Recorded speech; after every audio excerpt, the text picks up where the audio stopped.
పరవళ్లు తొక్కుతున్న కాళేశ్వరం జలాల వద్ద మాజీ మంత్రి హరీష్ రావు ఆనందంతో సెల్ఫీ దిగారు. సిద్దిపేట జిల్లా రంగనాయక సాగర్ కాలువ వెంట నడుచుకుంటూ వెళ్లిన హరీష్ రావు అక్కడ రైతులతో మాట్లాడారు. చిన్నకోడూరు మండలం చలేంద్రి గ్రామంలో కాలువలో నీటిని పరిశీలించారు. స్థానిక అన్నదాతల సమస్యలను అడిగి తెలుసుకున్నారు.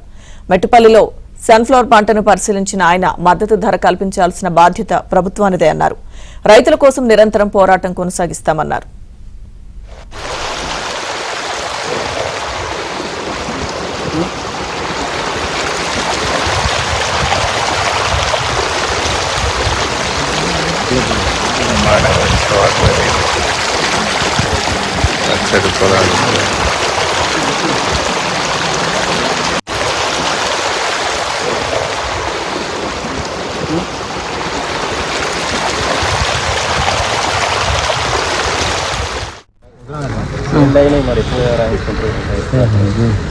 హలో శివ అవి మన చెప్పేయండి. ఇంకెవరైనా మిస్ న్యాయంగా